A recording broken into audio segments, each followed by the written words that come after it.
in there. What the F happened with the Super Bowl? Yeah. Buccaneers, Chiefs, 31-9, in case you weren't familiar with the score. You went over it with Paul on Monday. And a lot of people are saying, oh, man, it wasn't the Super Bowl that we wanted. It wasn't a great Super Bowl. I think it was. Yeah. I honestly, I think it would have been more boring if the Chiefs had wanted a blowout, right? Sure, Because like, oh, that sucks. Kind of what we expected. Exactly. Right, so right. I think, even though it wasn't competitive late, it was super interesting. It was. You looked at it again. Yeah. You watched it how many more times? I've watched it 3 times total. You'll watch now. it probably 1,000 times in your life. Well, now you're I'll probably go historian. back to. I am. I'll end up watching it on TV a bunch of times You now will. too. I almost watched it incomplete last night. I think it was on. I was like, oh, well, should I sit down and watch this on TV again right And now? your family is like, no. Yeah, they Please, literally to were. God, My wife no. was literally like, "You're gonna watch this again?" And then my little boy chimed in from the other room and goes, "Is he seriously watching the Super Bowl again?" And I was like, "All right, I'll change it." I'll stop at 3. Yeah. I'll stop at 3 replays so far. All right, so you've seen it again. Yeah. You had your ideas of what you think you saw. Yeah. Was it any different when you looked over it again? I think the thing that I just come back to, right, and I'm just sitting there this morning, show's over, I'm going to eat breakfast, and I'm at a casual point of watching it now, where I'm watching, and like, here's just one page of notes, where I'm just kind of like, I was eating my cereal and drinking my coffee. Oh, that's, that. My big thing that I just continue to come back to, that I'm in shock of, and Pete knows this, he knows where I'm going, because I texted him a few things before we started to go, we got to throw some of these stats out there to make the point. Mm-hmm. The game plan of the Kansas City Chiefs. That's really all I can't get over. More than anything, when I look back at the game, everything like that, it starts with that, as if I had one overarching thing, right? Listen, I know Tampa was the more physical team and everything like that, but I still think the approach of Kansas City's offense, to me, as Johnny Football, watching the films, X and O's guy, is still the most shocking part of the football game altogether. It really is. And the more times I watch it back, the more times I sit there and just go, they were totally,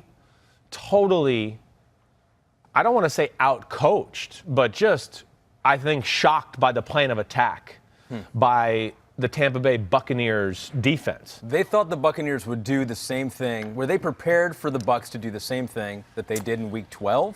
100%. 100%. I watch Kansas City every week. I've watched Mahomes throw I know their offense.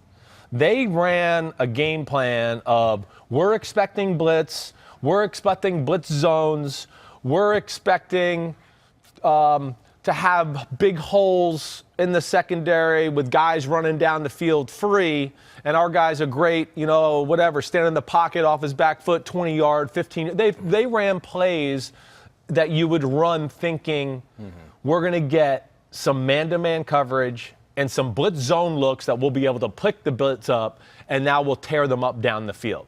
Okay, that's the big thing. And here, and this is the big thing, because Kansas City's built around their offense. They dictate how the team goes. The Kansas City defense played good enough to win the football game. They did. They played they had less yards than Kansas City on the offensive side of the ball. Had a goal line stop. Right? Kansas City was some of the turnovers, short fields, the bad punt, short fields. Yeah. The defense's own penalties. Hey, listen, the 5-play, 71-yard drive that went for the 21-6 lead, let's not forget, that was an interception on 3rd down, right? And then it was an incomplete 3 plays later on a 3rd down, and then they lined up offsides on the field goal formation, and they got another 1st down. So the defense really did things, and I know they messed that up themselves, but I'm saying they played well enough to win is my point. And the offense never got to a point where they got rolling to where Tampa's offense ever had to play under any pressure.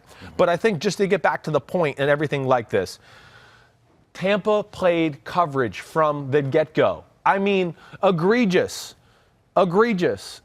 And this graphic says it all. Yeah, if you're watching on YouTube, Mahomes versus the Bucs coverage here versus the 2-man, 15% of dropbacks, but it was zone 85% of the time.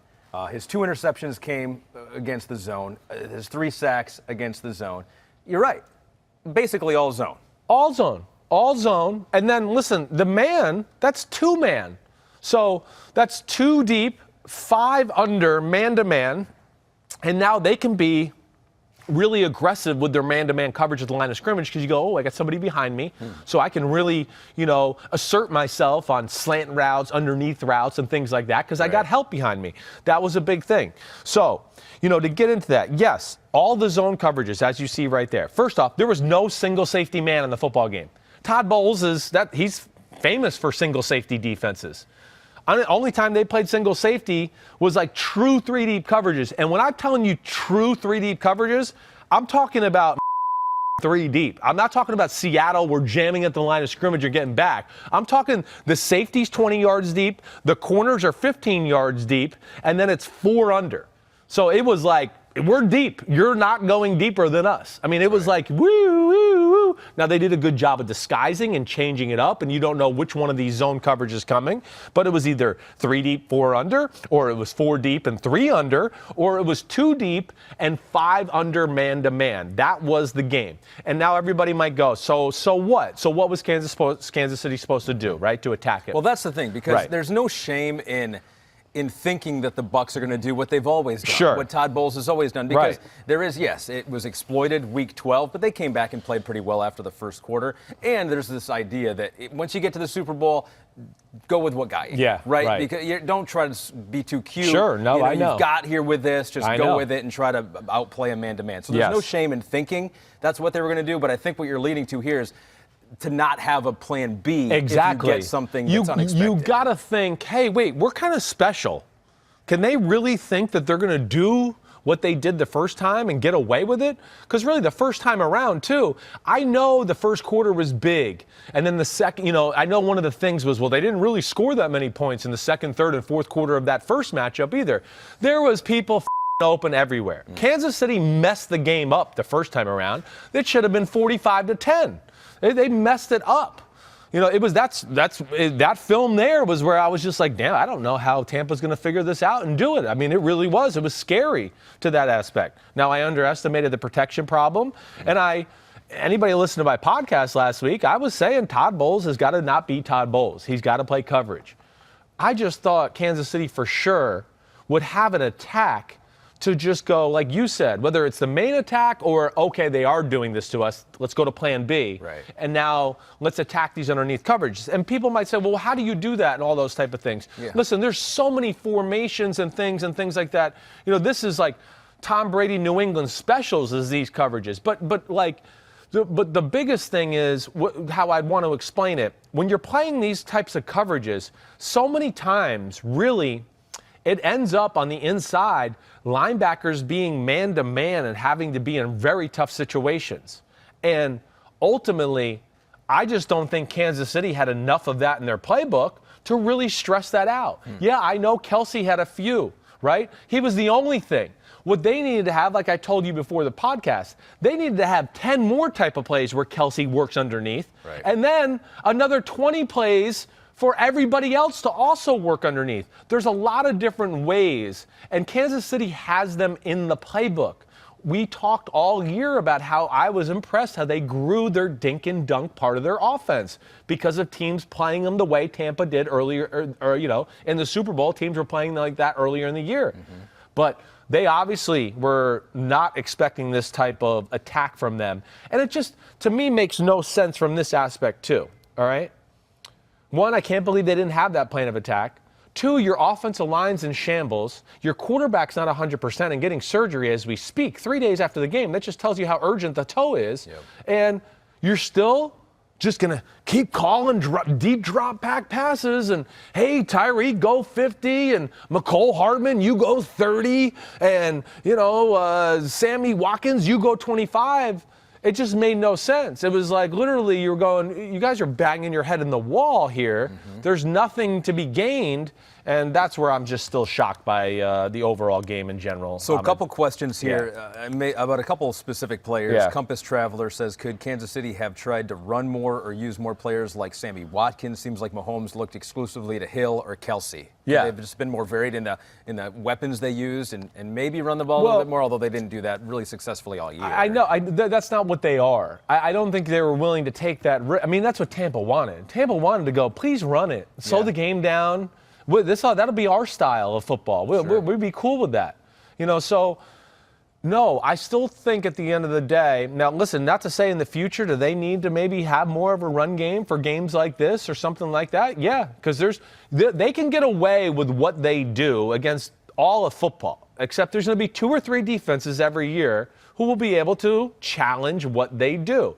Now, like I said, I just am shocked by the lack of short passes and things like that. There's nothing more to it than that. The run game, okay, maybe we can infuse a few more runs here and there. But again, like you said, I think that's the point.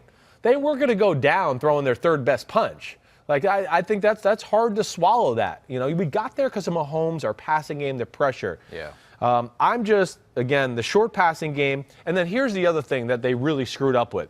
If they packaged their plays against, here's zone plays that work against all zones. Little concepts that Andy Reid's got in his playbook. Here we go. We got 3 guys right here on 2. 3 on 2 in this part of the zone. Oh, we got 2 on 1 on this part of the zone. You know, oh, this guy's in the middle of the field and we got a guy underneath him and behind him. Now he's got to make a decision. Like, there just wasn't enough of that. Okay, so you have that. But then a few times, Ahmed, when they got to some of those plays that they have, Tampa played 2-man. And they're not as open against 2-man because now, like we were talking about, the 5 underneath can be really aggressive because they got help behind them, and that made some issues. So if they called a game where it's like, hey, blah, blah, blah, blah, blah, get in the huddle, and he goes, hey, 72Z spot, that's our play for all the zone coverages, 72Z spot, okay, guys? And then, hey, check alert 72 stud.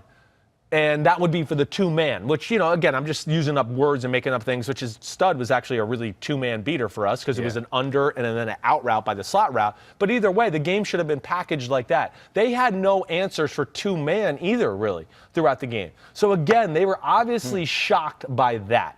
And I know I'm talking a lot here, and I don't mean to.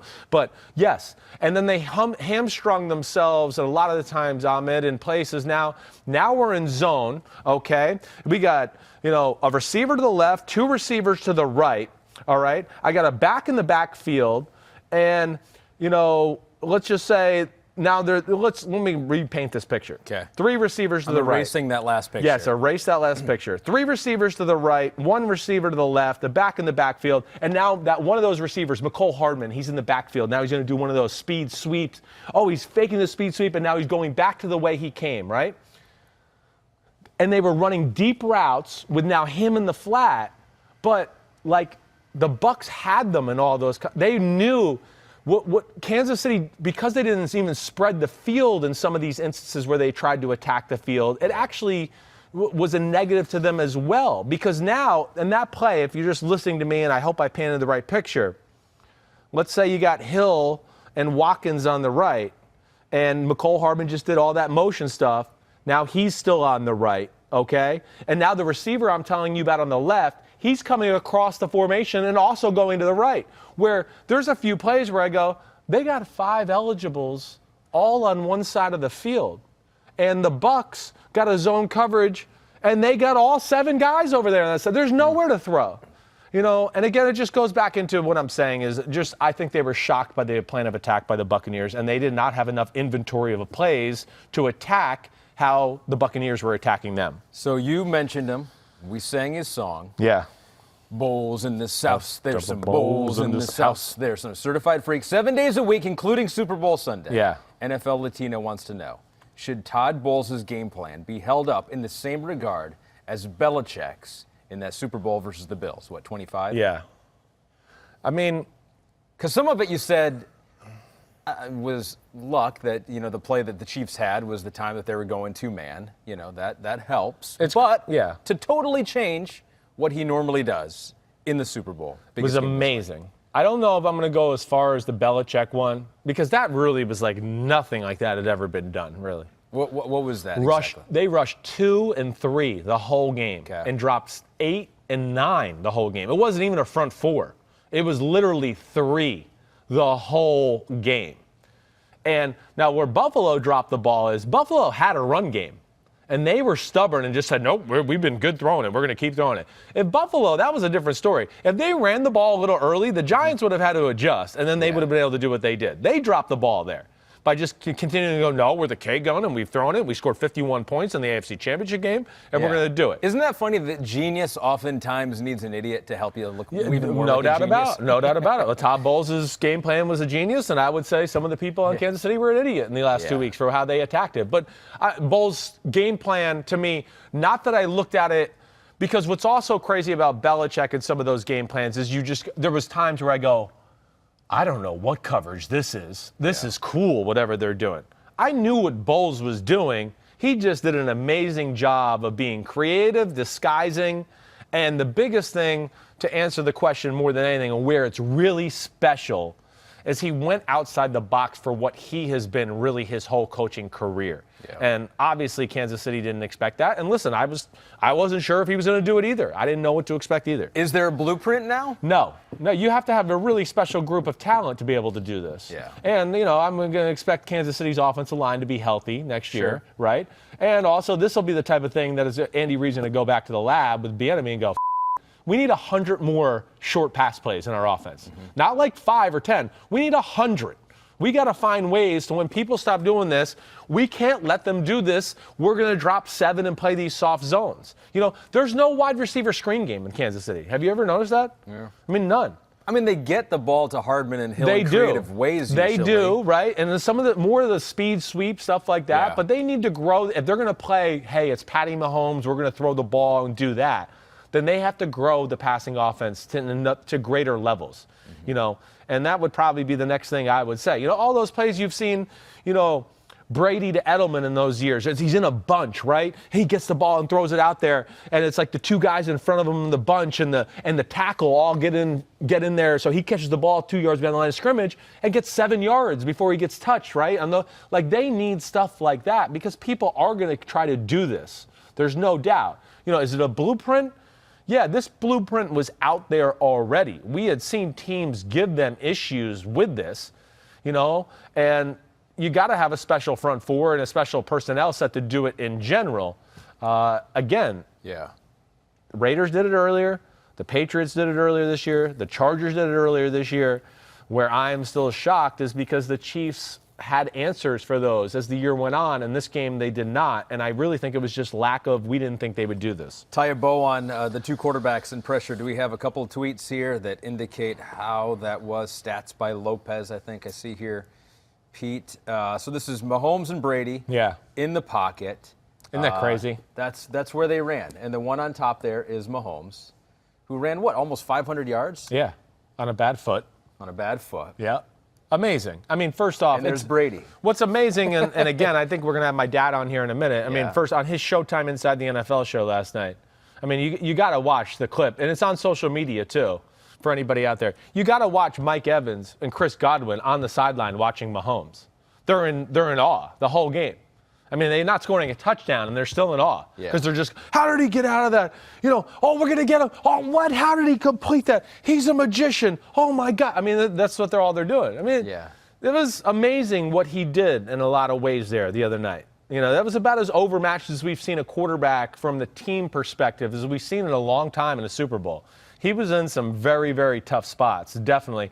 And again, that's where I get into 3 offensive linemen playing 3 different positions, and we called a game where we were going to throw the ball 20 and 30 yards down the field the whole game. I'm just amazed by it.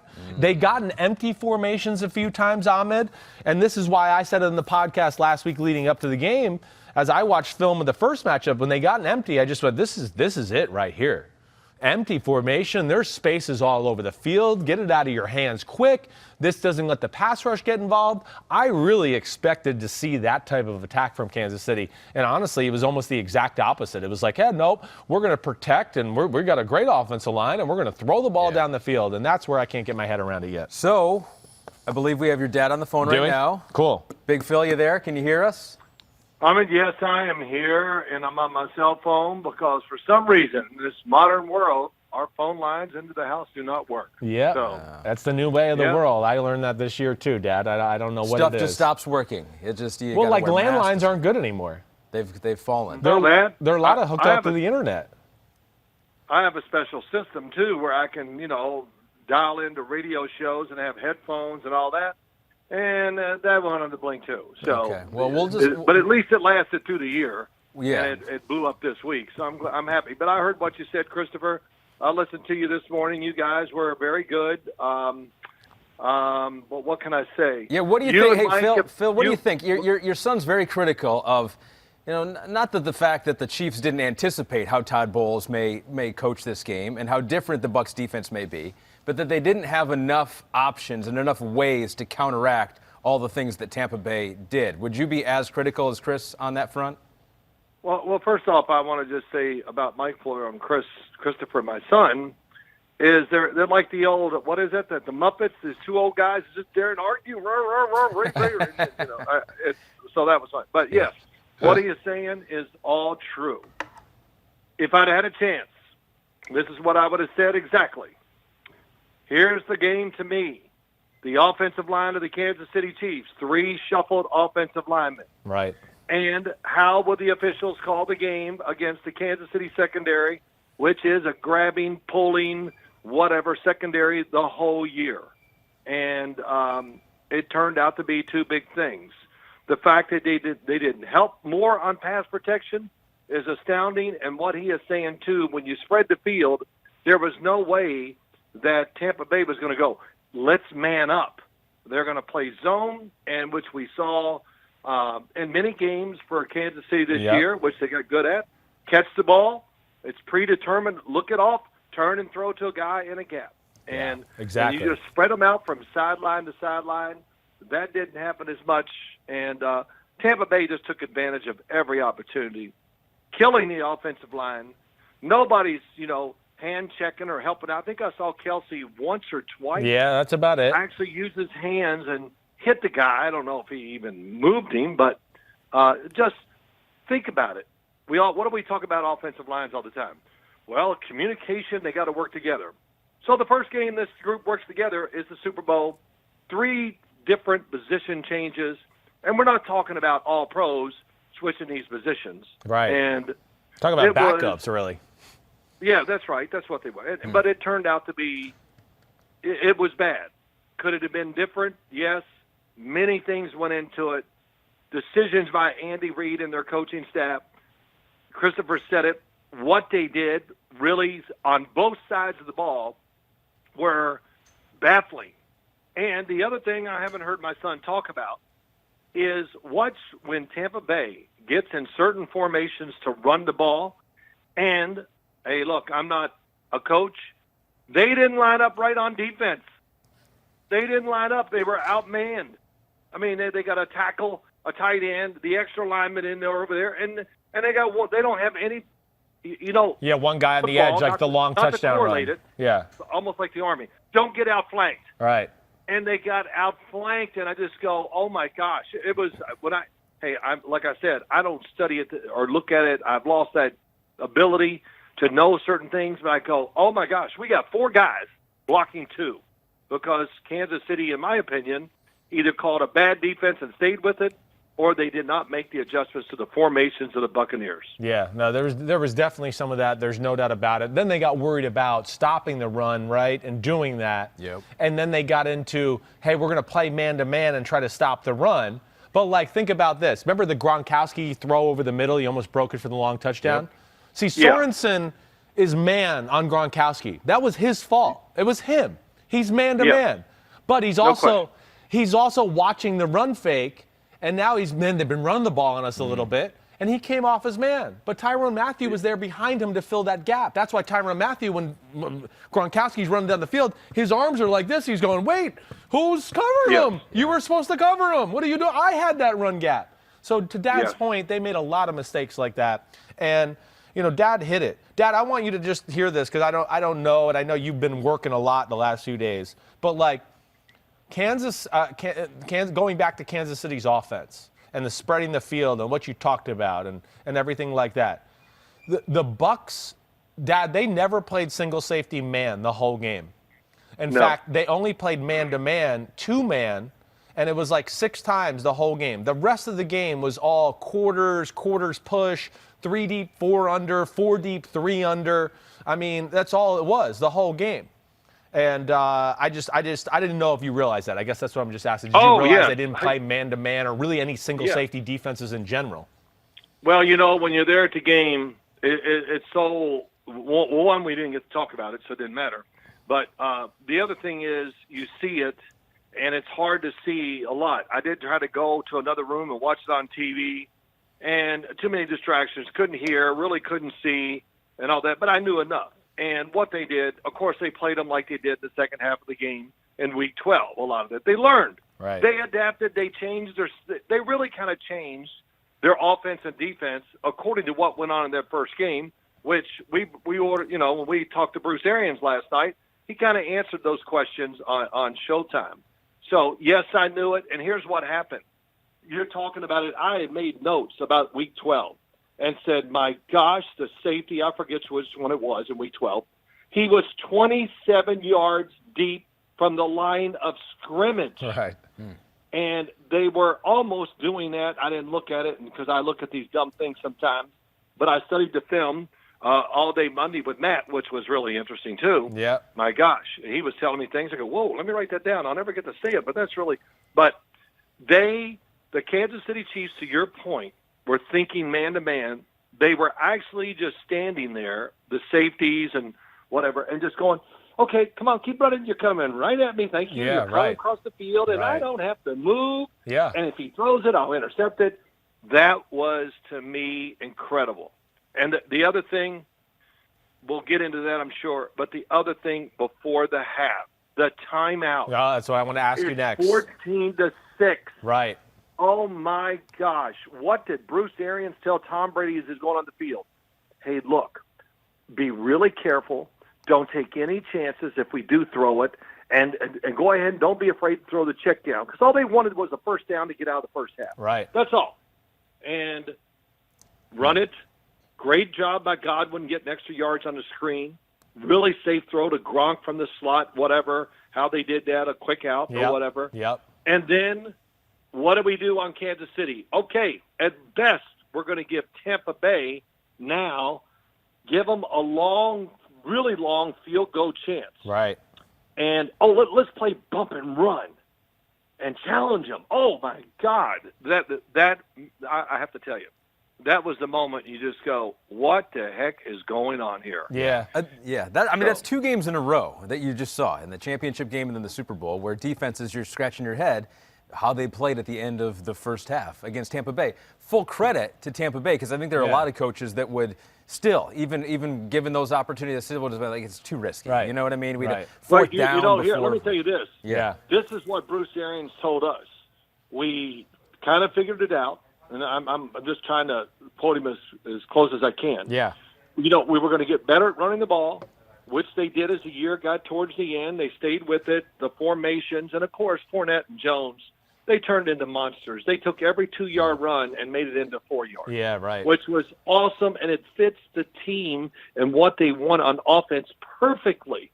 He goes, and we decided if we're going to throw it down the field, we were going to make it easy on Tom. We're just going to run deep. Yeah. And just throw it, So, and you saw Brady take some chances down the field, but he overthrew them, by 5 yards every time because he didn't quite like it enough to really take a chance, and he just aired it out. So there it was at the end of the first half, and he sees that. He goes, well, good. I'll just air it out and throw it high, and they get the pass interference, which was a huge difference in the game. And then when they get down there, the defensive calls, were, again, in my opinion, were awful. Too aggressive. They were awful. Yeah. Too aggressive. Yeah. Yeah, so. All right, so wait, really, I just want to unpack a few things there. First off, go ahead. The timeouts. Right, like, listen, I said this on Monday. I was sitting there on the couch with Philip and, my wife Danielle going, man, really? It's 14-6 and it could be worse. Like, let's just go in at halftime and let's call it that. But listen, I also can sit here and say I try to be a reasonable human being for the most part, and go. You can't make reason, but go ahead and try. Okay, but Andy Reid being aggressive, getting the ball back into Patrick Mahomes is also what's gotten them there and got them where they are for the second year in a row. Yeah. So I guess what I'm trying to do, I want to get your take on that because I'm trying to defend Andy Reid. Like, I'm just saying, listen, I didn't agree with the decision, but I don't think it was like the stupidest thing I've ever seen. To try to either. get the ball back and with put pressure on let less than a Mahomes minute to jumpstart go. the team and see if we can do the old double, New England Bill Belichick score before the half, get the ball back in the second half, and go do that. Yeah, but go ahead, Dad. Okay. Talk about All right. 51 seconds to go. Right. Okay. They're on the 29-yard line, if I remember right. Yeah, around there. And, right. okay, so after the first two plays, now I'm not, because that's the thing about coaching, and this is exactly, I don't second guess, I would have said it. You got to play it both ways now. Yeah. In other words, you keep the clock moving, whatever this, if you're Kansas City's defense, and they did not do that. So once they gave the I'm kind of lost my train of thought there. But not to what was there to gain by calling that timeout when it was 3rd and 2? Yeah. Now that's when you play it both ways. Right. You let the clock run, and if nothing else, you call a timeout with 10 seconds or something to get rid of some time on the clock. Yes. That's what you do. Right. So I thought that was the biggest. Now, let's say they stop them, and I say to this, what you're saying. Yeah. Look at the game. We're in Right. a different situation. Right. The game is not going like it usually does for Kansas City. That's right. And you're going to get the ball. Let's be good. Let's be kind. On the 25. Yeah. At the best.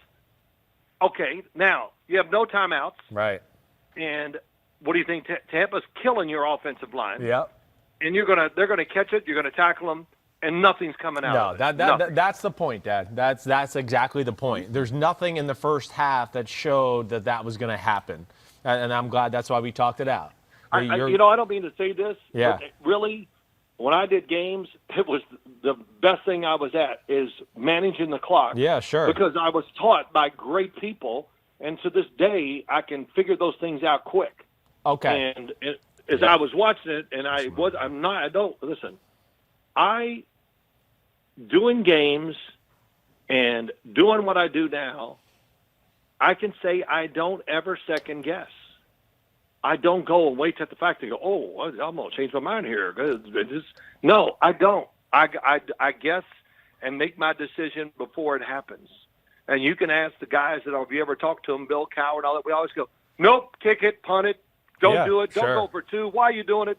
And, I admit it if I'm right or wrong, but even if it works, I'm still not going to say I was wrong because it was too big of a gamble and not worth the risk. Yep. Okay. All right. So, I haven't really talked to Dad about the game. Yeah. So I don't know. I guess you could tell. We talked during the game a few times. All right. But I just want to ask some basic. Chris Simms is a fan and like to hear Phil Simms' answers to this. 100%. All right. Big Phil, in person. Just give me the in-person look test, right? Because I always go to this because, Dad, I can still remember at the Buccaneers-Raiders game back in 2002 Super Bowl, right, that year? Yeah. I can still remember I talked to Dad in like the first quarter, or the end of the first quarter in the game, and he just went, Christopher, it's over. He goes, the Bucs are moving at a different speed out here. And I was like, really?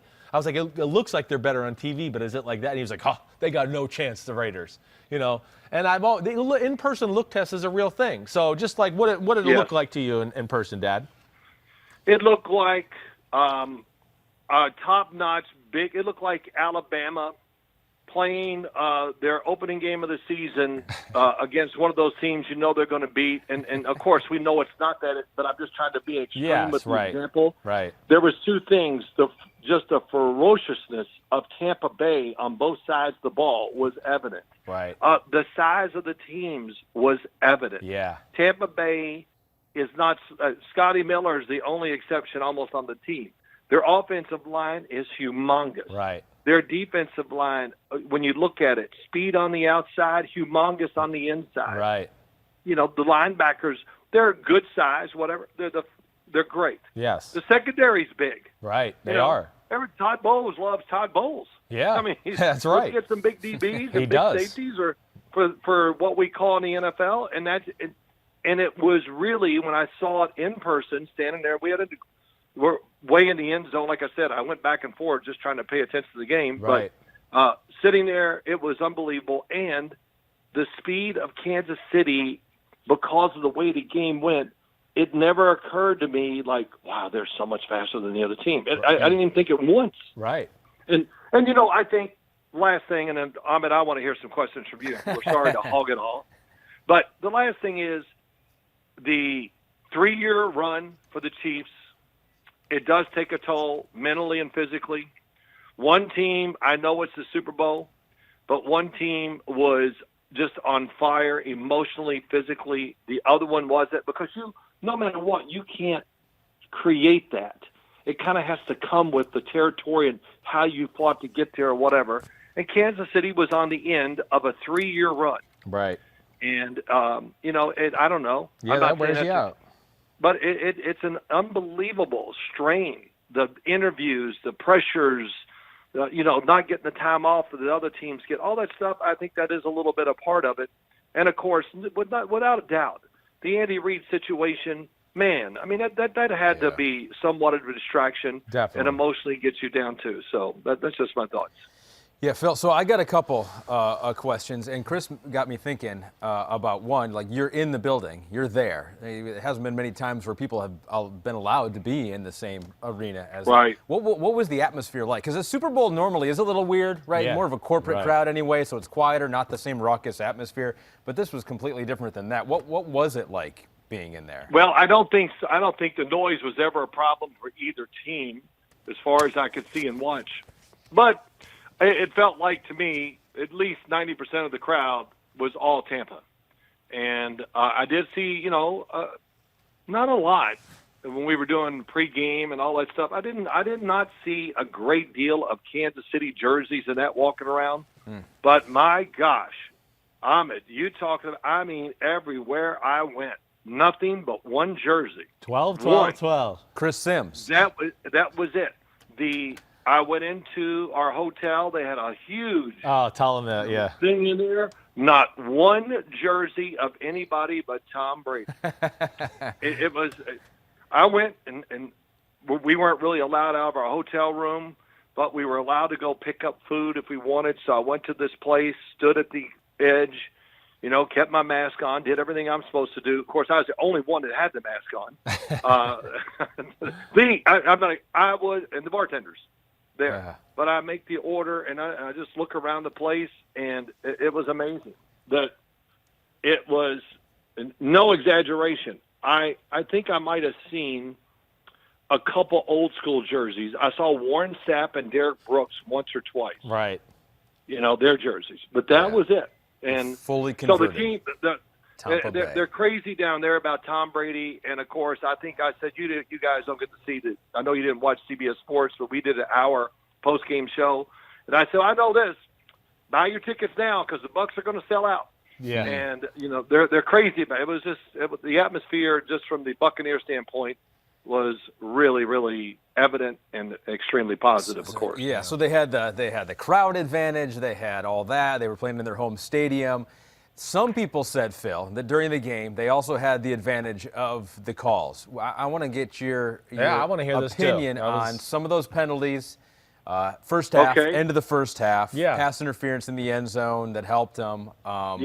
Tripped up Mike Evans on the sideline one time where it seemed like feet got tangled up. Well, yeah, that was the long one. They did. Mike Evans, he tripped the other guy. The other guy fell on him and then tripped him. Did the penalties have a material effect on the game, and were they warranted? Were they the correct calls?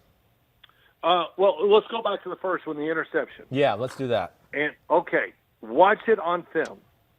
And you have to watch it a few times. First off, that was Mike Evans, right? Right, it was. Okay.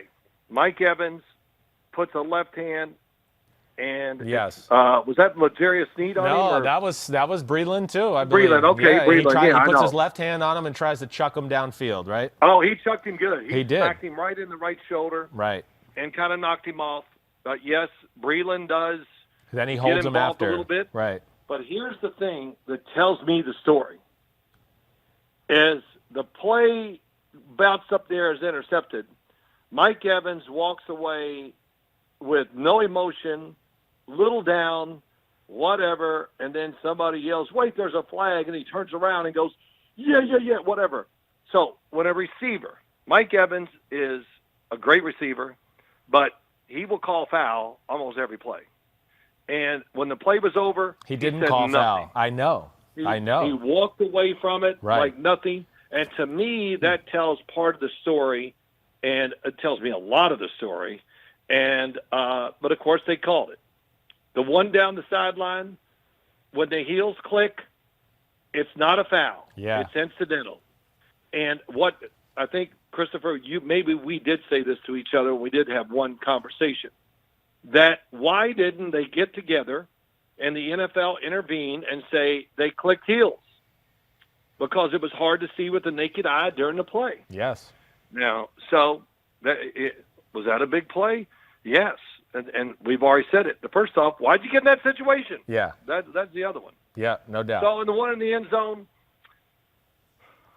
with Tyrann Mathieu, I have a little problem. Look, he moved a foot. He stood there and the receiver just kind of ran right into him. He did move a little to his left and hit him, but Brady was really just the whole time he just threw the ball away. Yeah, I know. And I watched the official as soon as.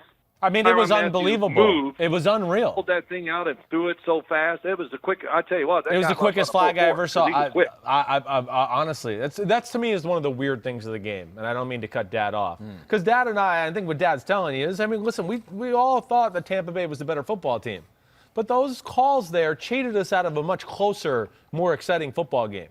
And it was not within the consistency of how things have been called during the playoffs. Like Dad said, on the interception with Mike Evans was walking away going, that's every play I've had in the playoffs. There was no pass interference. Yeah. And then he saw the flag, and, of course, then he does like, oh, it's on them. I mean, of course, because it's always on the defense. I mean, but yes, I just was disappointed by that. And, listen, right. I'm not trying to – I just felt like it was really quick flags.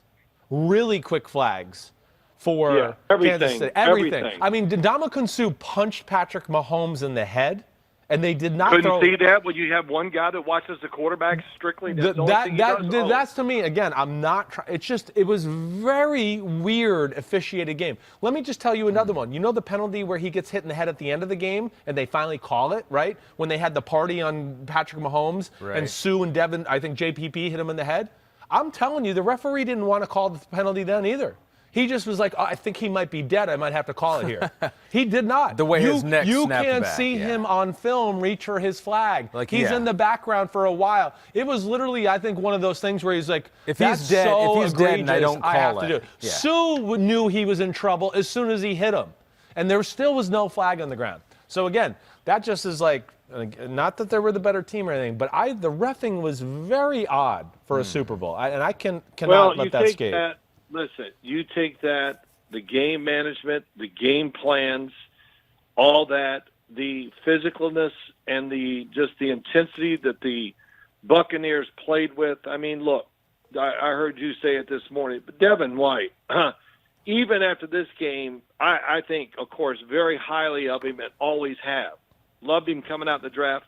But this game was, and, we argued this on Showtime. Oh, he doesn't deserve the MVP. He only made 12 tackles. I go, what? Did you watch the game? Yeah.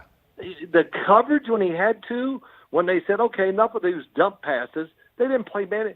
They were just kind of picking the guy up there, and they did a great job doing that too. Right. But, it is amazing, just to argue with people, which we did yesterday, which we always do. Yeah. But Tampa Bay, what they did on both sides of the ball and what they did with Tom Brady, somebody says, well, Jameis Winston, I talked to somebody this morning, Jameis Winston last year. Wait, stop. I know, don't start it. It was a different offense last year. Yeah, right. It was different. Jameis was mobile. He was young. He could get out of trouble, which led to trouble most of the time. But he really can get out of trouble, and he doesn't care. He loves throwing it down the field. And that's what they were all about. And, yes, was he reckless and all that? Yes. But this offense, how many times well, I'll ask you, Christopher. I know you watched it. You know. How many times was there just a five-man protection? Oh, you mean with Tampa? I mean, it's with Tampa. Yeah, I mean, was there any? I mean, the whole game was. I don't know if there was really, Dad. You're right. Now that I sit here, because the one thing I wrote in my notes, the game was just screens and play actions. That's all they did. That was a question, because we want to give.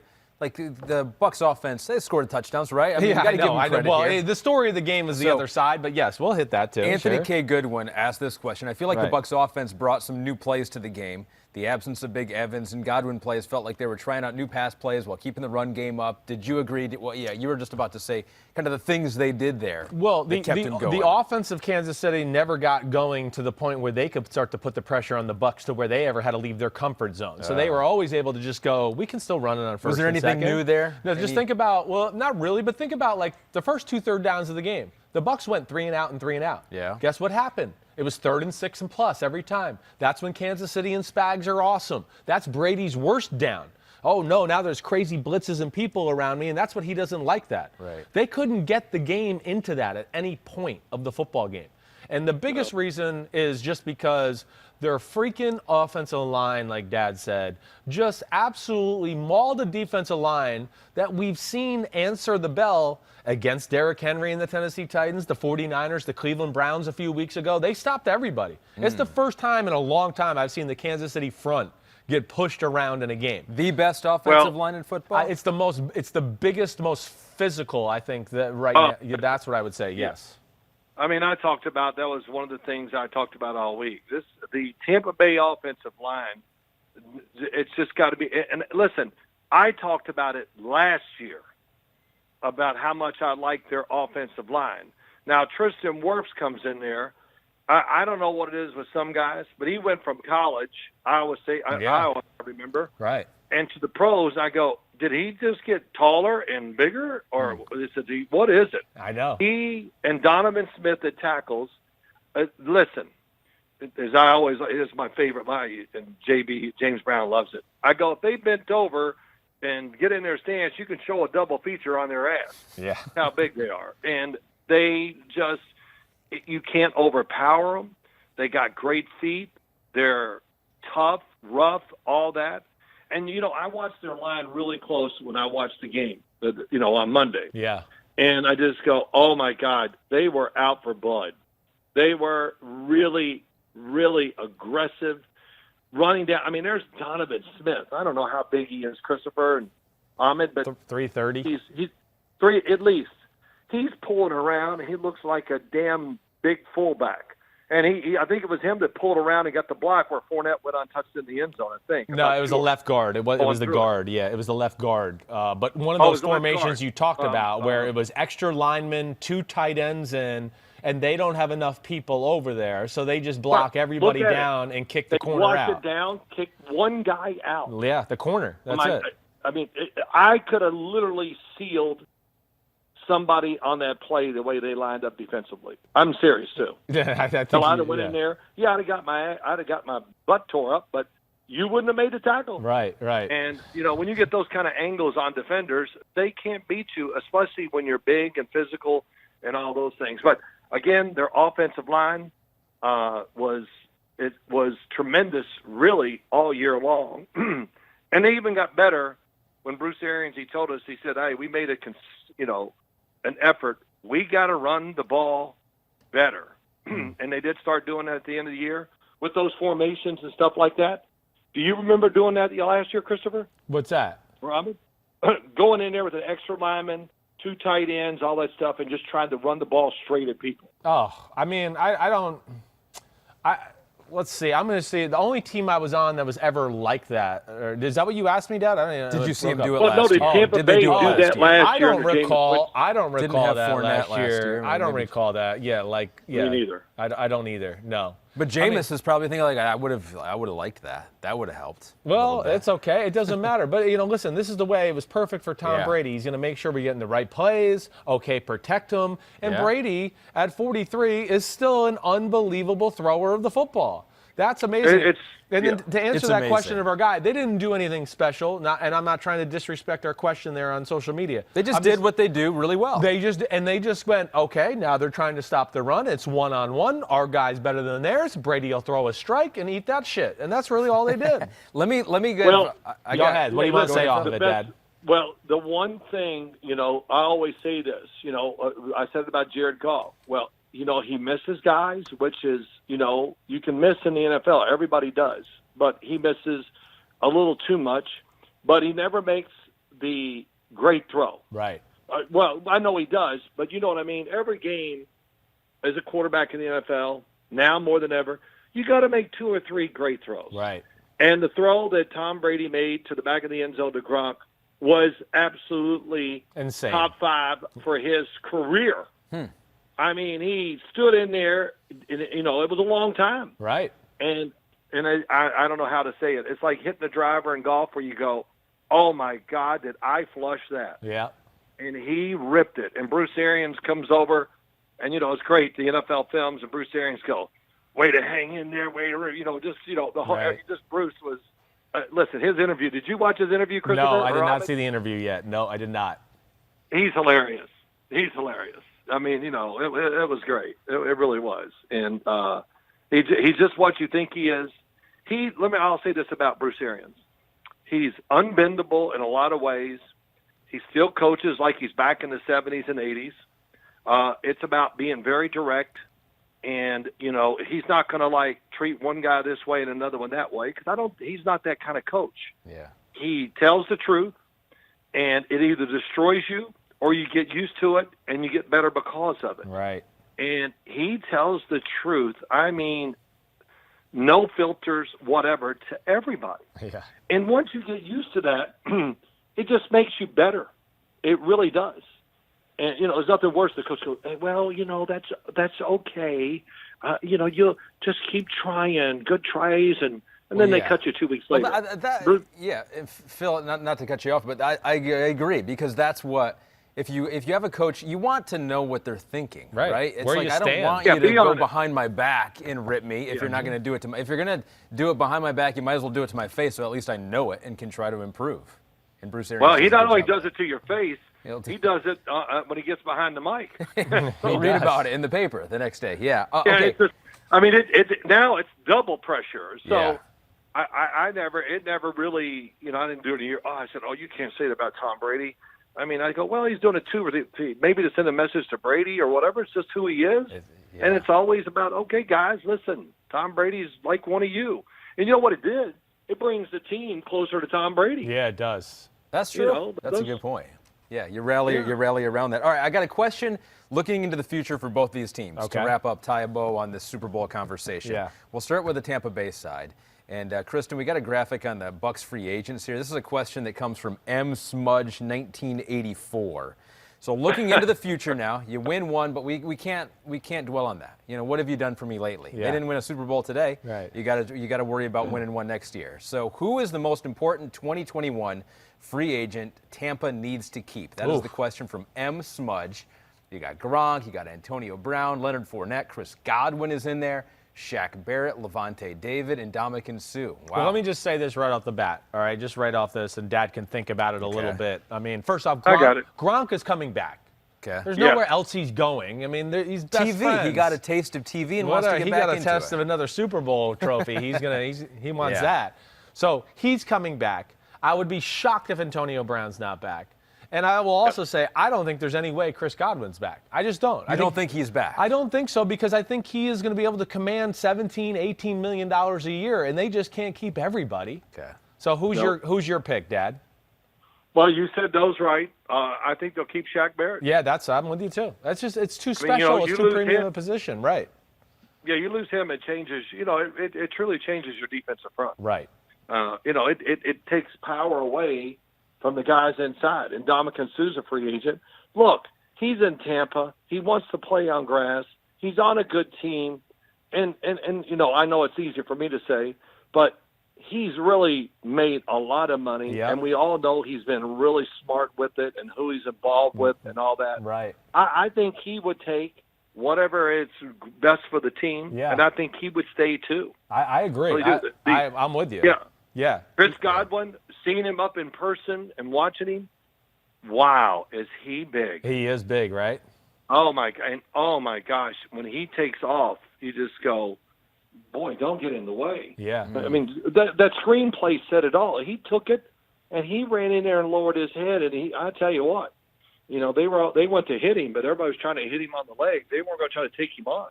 Yeah. He never had that magic with Tom, though. It was like there was a potential that it could be the superstar relationship of quarterback-receiver. Good year. Too many people getting the ball. That's what it is. There were a lot of weapons. Exactly. Yeah, that is true. Too many weapons, and they're going to run the ball and all that a little bit, just a little more than they're probably used to, and it wasn't as wide open, crazy like it was with Jameis, and Right. yeah, so he's going to get it. And I think who's the other guy that we're missing? What do you mean, the Scotty Miller, the receivers, or what are you talking about? No, one other free agent. Isn't there one more free agent? Well, yeah, go ahead, throw that graphic up there again, Kristen, if you can. But I mean, Offensive Shaq side, defensive Barrett, side. Sue, Levante David on the defensive side. Levant. Well, Shaq- Levante David will be interesting. That'll be interesting too. Yeah. Yes, because he's going to be able to command pretty big dollars to what Dad's saying. And it's just it's going to be hard to But do with a it all. lot of those guys, you mentioned Gronk, Brown, Fournette, they've kind of hit the sweet spot with some of these veterans who've made some money that are just like, I just want to continue to do this. And I don't need to maximize top dollar. I want to win another Super Bowl Well, here. Dad hit it right, though. The Shaq Barrett's the one's the one. Shaq Barrett is the Shaq guy. Barrett's, again, he led the football in sacks in 2019. 2020 is still damn good, and he's more than a pass rusher. That's the thing you got to love about the Bucs D. JPP and Shaq Barrett are beasts in the run game, too. They're beasts. Yes. They're as good as they get on the edge of a defense. So that's where they can't lose them. And the team's framed around that. So I would be shocked. All right, now for the that's point. Chiefs. I covered Shaq Barrett Yeah. as a rookie free agent in Denver. Yeah. And I just kept going, oh, my God. Yeah. And I just couldn't get over it, how good he was. It took him a while. He was stuck between DeMarcus Ware and Von Miller, and he was drafted out of Colorado State. Nobody knew about him, so he was in a really tough I spot. know. But like Dad's saying, when he got on the field, you were always like, who the is this big, strong on the edge over here? Yeah, I mean, I said it to the Broncos many times. They just go, well, he went to Colorado State, so they had an eye on him, just like Philip Lindsay, another one. How does Philip Lindsay, when you just look at him and the speed and what he did in college, just go, well, let's throw a stab at him in the 7th round. Seriously, I know. But I know there's so many unbelievable things and people coming into the league, and you got to go with what you need or want, all that stuff. But there are some free agents that just go, wow, there's just so many players. Maybe they can't get true evaluations on all of them, and those two, they really stick out. That's for sure. All right, last one for you, Phil. Then we'll let you go. I got one other question. Go ahead. Okay, all right. You go first on Then we'll add one more to the end of it. Chiefs side of it. So we looked into the future for Tampa Bay. Here's Chiefs side of it. We got the 2021 Super Bowl odds provided by PointsBet Sportsbook. Chiefs are number 1 according to them. Green Bay, 2, Baltimore, Buffalo, and then Tampa Bay. I don't get that. So that is your Why 1, 2, is 3. Tampa Bay not right with Kansas City? I don't understand that. That is curious. Okay, but go because ahead. Tom Brady, he can't do it again. Yeah, right. 44, Right. but you're right, complete team there. This question, Phil, comes from the Fantasy American Football Pod. Should the Chiefs fear the Super Bowl hangover? So we've seen it, right? I mean, 49ers had an injury issue, but they were not back, and we've seen it time and time again. Happened to the Rams a couple of years ago. Not only do they not get back to the Super Bowl, they have a hard time making the playoffs sometimes. What do you think? Are the Chiefs going to be different? This has been a long run for them, a bunch of years in a row here now, it seems like. Are they going to have a hard time getting back to the top of the mountain? Well, if they have a Super Bowl hangover, they're still going to have a great year and be fighting for top playoff spots. Yeah. That'll be if it's bad. Yeah. They're going to get 3 premier offensive linemen back, hopefully. Right. Mm-hmm. Duvernay Tardif, if he decides to come back, which Yep. I just have a feeling he will. Yep. Because he's been in contact with Andy Reid the whole year The whole and everything. year. Yep. And, he's a good player. Schwartz will be back, so that Fisher will be back. So there you go. That changes the whole landscape of the whole football team. And they don't need much, they really don't. No. And now maybe let's say they just weren't as hungry. Hey, they'll be hungry now. They got humbled, and it's almost it's amazing when you lose. We just kill the losers. Yeah. Yeah. We do every Super Bowl, and it's incredible. Bill Cowher always says, "Man, it's better to lose the championship game than lose the Super Bowl." Yeah, and, I hear you. You think, well, no, I want to be in the Super Bowl. No, but he's talking about just when you lose. Because, but I think the Chiefs will be right in the top again next year. I do. I can't see any reason why they won't. Yeah. A lot of young players. They're basically going to keep everybody. Well, they're going to lose Sammy Watkins. So what? Who cares? So what? McCole Hardman. What's going to happen? He's got to turn into a productive player. Right. He's got to do more. They got to do more with him. He's got to Hey, he was a first-round draft pick, man, and it's Second round, but still. Oh, he either was way. a second rounder. Yeah, Okay, but that's all right. It's still they need to do more. He's got to do more. Yeah. He's got to show them that, hey, we got to get the ball to this guy more and quit worrying about trying to get everything to Tyreek Hill and Travis Kelce. Yeah, no doubt about it. I agree with Dad. Just to answer the question real quick, I don't think they're a team that gets worn out. It's a lot of football. It's a lot of football. Years. It's just not that culture there. It's not that culture of like we're grind. I mean, I'm not trying to disrespect. But Andy's just got a great culture of this is football. Yeah. This is fun. We're going to throw it. Hey, we got this play. You guys are going to do twirls and a backflip, and we're going to say set hut. Isn't that fun? It's not going to work in the Super Bowl. It's not a grind, and then they win on top of it, and they're playing a style of football that's fun. With a quarterback that everybody just goes, man, this guy's the guy. I would have a hard time thinking they fall into the doldrums of oh, man, another grind of the year. Yeah. I don't think they're that type of team. Andy Reid told me, because I talked about this with him, about the grind 3 years. He goes, look, Phil, first it's about the plays. And they'll draw them up, and one of the coaches will go, well, we can't do that. Andy Reid would go, why not? And I just, you start laughing. He goes, why can't we do this? And he goes, the players love it. And now the players are drawing up plays and giving them to me. Right. Let's try this, coach. Let's shift and, whatever. I just go, really? He goes, oh, yeah. He goes, everybody's in on it. They all love it. So that's one thing. But his motto, or how I think I said that wrong, but whatever, who cares? But get them in, get them out. Yeah. Yeah. Get to the facility. We're going to work hard real quick. We're going to, boom, I want you to get out. Right. So mentally and physically, he tries to keep them fresh that way. It's not we're going to sit here and stay as long as possible and I want everybody staying in the complex till 9 at night watching film. No, he really believes that they got to keep their mind at ease at times, and he does a really, look, I know he does. I've been around him too much doing games and talked to him over the years at every, Philadelphia and in Kansas City too, a lot, knowing that it really is his motto, and it works very well for his football team, no question. No doubt. You're the man, I'm Dad. not betting against. Oh, yeah, wait, you got a question he's for got us. One more That's question. right. Oh, I got a question. Russell Wilson. Right. That's it. Well, I heard y'all talking about. No, it's not it. Come on. that what was do you question. think he's doing? Hey, look, here's what it is to me. It's the Patrick Mahomes syndrome. Hey, Russell Wilson's going, man, oh man, I could do that. I want to. Why are we doing?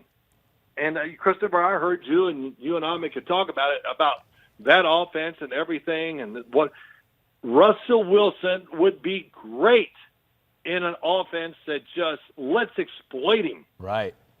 Let's exploit him. And that trickles through the whole team. We've seen it work with Kansas City.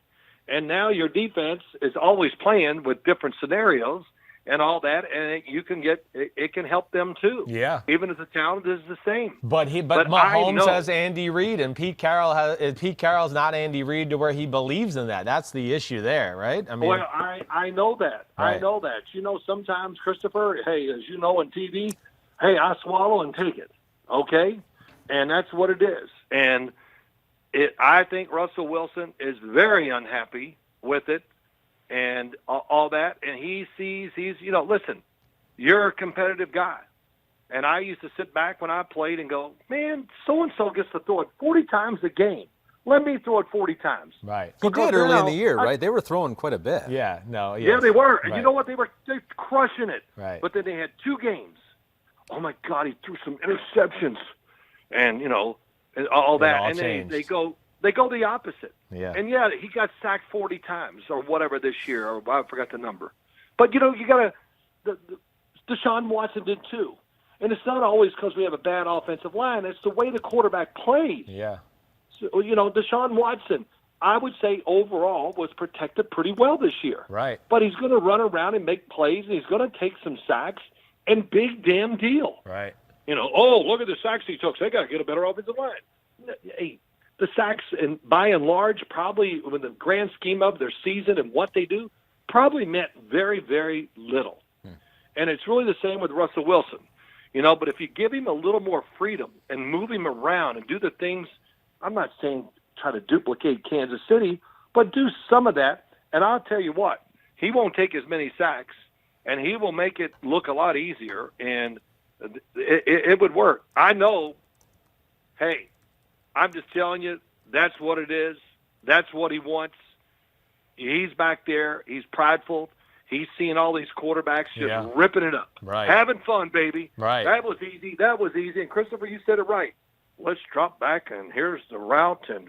And I watched their games. Yeah, and it's nothing. They do nothing. They do nothing easy for him, nothing. It's always just the degree of difficulty throw is on a 9 or 10 on the scale, and we hope he can, be a 9.5 or a 10 on this throw. It's well, never. and Brian should, and that'll be the last word to say. And Brian Schottenheimer, you know what he is? He's a soldier. What do you want, Pete? Okay, going to do it. Right, I'll do it. right. And he's got to be sitting in his office at night going, "Oh my God, what do I?" It's probably the easiest thing to do in the NFL is to draw up pass plays, and whatever it really is. Designing a run game and making that work takes 5 times the work it no does doubt. for a passing game. So I'll leave that thought with you guys. Christopher, I'll tell you more tonight in private on the phone. Okay, sounds good. Good shit, Dad. Sorry, Ahmed. Thanks, Some Phil. things I just can't say. Well done. That's all right. That's You're the all man, right. Dad. I'll see you. We'll You get him guys out have of a good Chris day. next Ahmed, time. good talk to you. Good talking hey, to you Ahmed, too, Phil. get some more questions ready. Get your ass in the conversation. Deal. 'Cause I like being a passenger most of the times here, though. It's Now, good. the hell with being a passenger, man. Get in there and get dirty. Let's go. Don't be afraid of throwing an interception, okay? That's a good call. Good call. Unless it's the See you, Super Bowl. Dad. You're the man. All right. See ya. Be good. That was good. That was the first time you've really kind of gone we really through the have game. not talked about. We talked during the I'm game. not going to upset a father and son talking about the Super well, Bowl like game. you could have butted in anyways. I wanted to be like, when was he supposed to butt in, Dad? I mean, we couldn't say anything. So, but no, it was good. I really have not really had a deep conversation about the game with Dad since it ended. Yeah. During the game a few times, and of course we text because yes, he is at the game, right? And he's just, hey, thoughts on the game? What are you seeing? And a few thoughts here and there, blah, blah, blah. So this was the first time we really got to talk Seemed about like it. he saw it the same way you did. I There feel really like, wasn't anything different. I feel there, right? like that is the case. I mean, from there, just from what you heard there. And, again, it was an interesting game in a lot of ways. But, yeah, I think Dad, which he kind of echoed, the plan of attack was a little odd by Kansas City. There's no doubt about that. Yeah.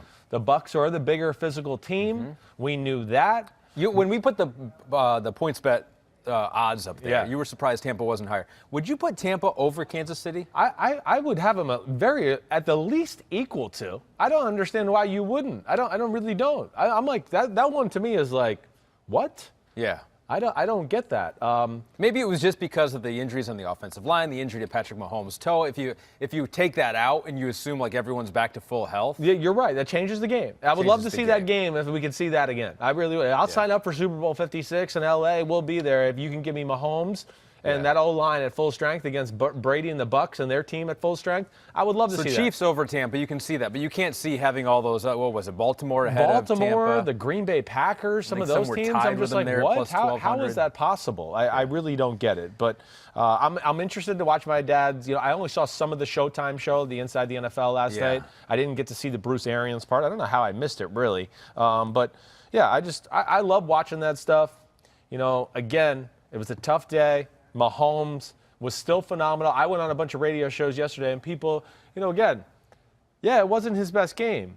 It wasn't because of Patrick Mahomes, though. That's where I just want to make sure, because, again, I didn't walk away from the game going, oh, he just threw the ball bad and missed. The guys were open. Or it was even the incomplete passes were like, that was amazing. He What had an 4 amazing touchdowns play. dropped on a difficulty scale between 1 and 10 that were 12. Like they were off. Like you're going. Nobody in the history of the sport could have made these throws. Whether you talk about Hill between his hands, off his head in the end zone. Yeah.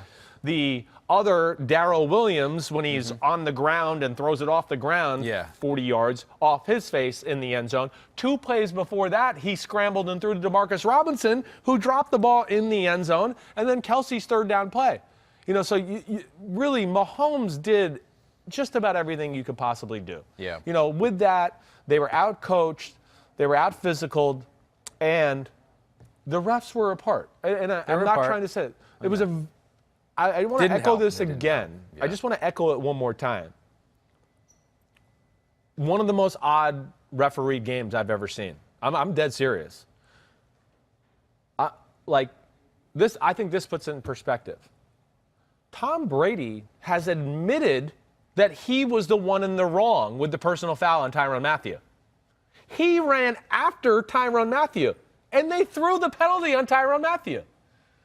That is just shit where I just go in this game like, what? I don't understand how the game was being reffed. And again, I don't think it matters because the Bucs would have won no matter what. But we could have been sitting there at like mid-fourth quarter going, it's 28-20. Yeah. This is fun. Yeah. You know, and that's where I think the referee screwed us. And I just don't understand the approach a little bit. Like I said, like Dad said, I mean, my dad never attacks refs.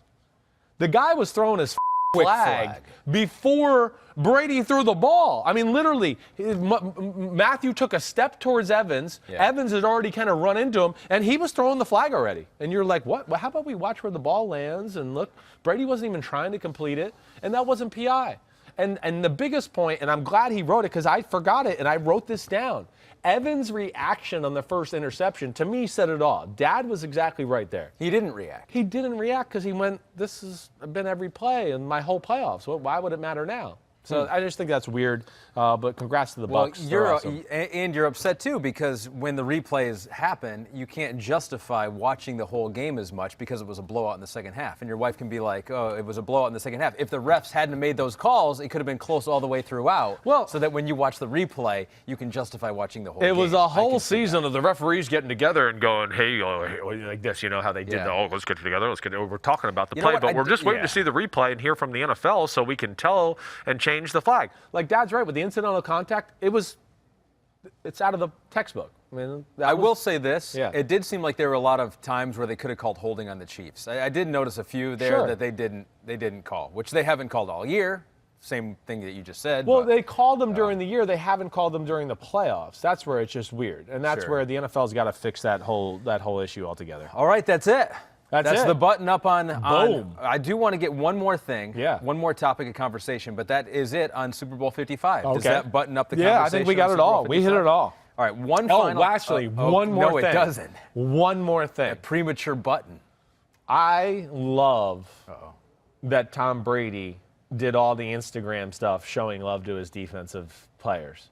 What was it? I didn't see it. He did a video on each guy a little bit and what they did. He didn't do it. Well, his whatever. Team. I don't care. His team, either way. He's not using. I think he was very aware of the fact that he was getting a lot of credit. Sure. And he wanted to spread the love, and that's where I love Tom Brady for that. I really do. I love that aspect of him. I love watching the videos of this family after. I wonder if he's become a better leader in Tampa than he was at the end of his tenure in New England. Well, he probably feels like he's a little more leash and rope to kind of just to be that guy. New England's a little weird, where even if Tom Brady started coaching too much, they'd be like, we got it. Yeah. Like, I mean, they wanted the coaches to coach, the players to play. And then, of course, Tom Brady was allowed to do, whatever he wanted to a degree. But I'm sure he felt a little more free with Bruce Arians and company. That's interesting. Yeah. All right, does that button up Super Bowl 55? Sorry. Hi, I'm Mike Tirico, and thanks for watching. Make sure to hit subscribe for the latest news and highlights from NBC Sports.